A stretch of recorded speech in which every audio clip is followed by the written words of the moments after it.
NENOMATICA, where mathematics meets YouTube excellence. Welcome.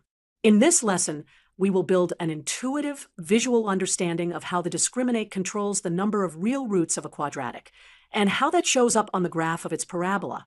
We will go through 3 cases using clear examples: delta greater than 0, delta equals 0, and delta less than 0. Case 1.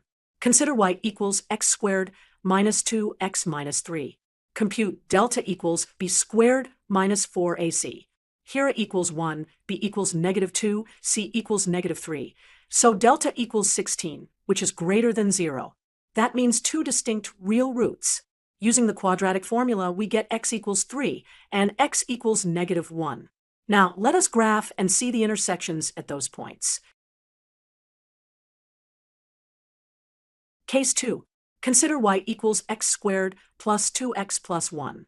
Compute delta equals b squared minus 4ac equals 0. That means a repeated real root.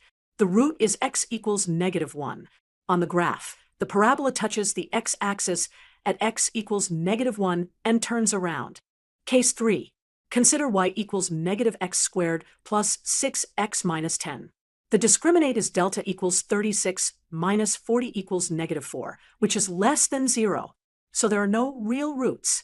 On the graph, the parabola does not intersect the x-axis at all. We can still mark the vertex at x equals 3 and y equals negative 1 to see its location below the axis. To summarize, if delta is greater than 0, you get 2 real roots, and the parabola crosses the x-axis twice. If delta equals 0, 1 repeated root, and the parabola is tangent to the axis.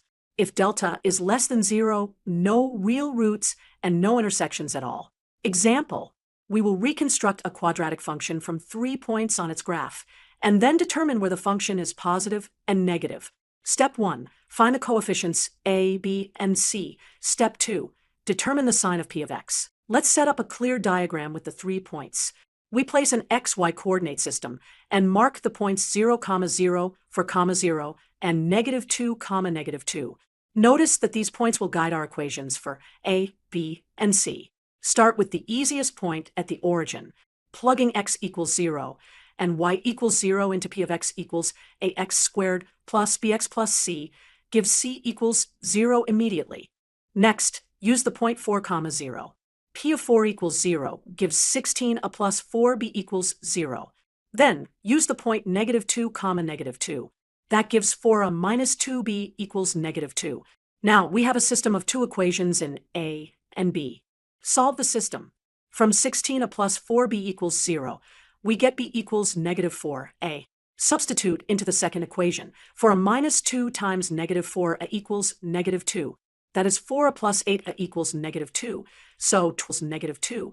So 12a equals negative 2, giving a equals negative 1/6. Then b equals negative 4 times a equals positive 2/3. With c equals 0, the function is p of x equals negative 1/6 x squared plus 2/3 x. We can factor it as negative 1/6 times x minus 4. Now, let's plot this curve and verify it passes through all 3 points. Step 2. Determine the sign of p of x. The roots are x equals 0 and x equals 4. Since it equals negative 1/6 is less than 0, the parabola opens downward. Therefore, p of x is positive between the roots and negative outside. Let's make a number line to visualize this clearly. Final results: a equals negative 1/6, b equals 2/3, c equals 0. The function is positive on the open interval from 0 to 4, and negative for x less than 0 or x greater than 4. b equals 2/3, c equals 0. The function is positive on the open interval from 0 to 4, and negative for x less than 0 or x greater than 4. In this lesson, we will recover the quadratic function p of x from a graph, and then determine the sign of p of x. We'll use 2 key features read from the graph: the y-intercept at 0, 3, and the vertex at negative 4, negative 2. Here is a clean diagram of the parabola. Notice it passes through the point 0, 3 on the y-axis, and its lowest point, the vertex, is at negative 4, negative 2. We'll label these on the figure now. Step 1. Identify points from the graph.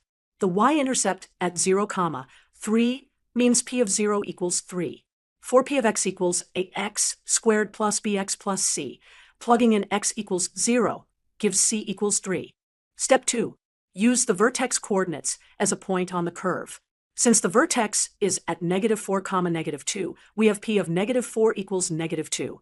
Substituting into p of x with c equals 3 gives 16 of minus 4b plus 3 equals -2, so 16 of minus 4b equals -5. Step 3. Use the vertex x formula for a parabola ax squared plus bx plus c. The x-coordinate of the vertex is -b over 2a.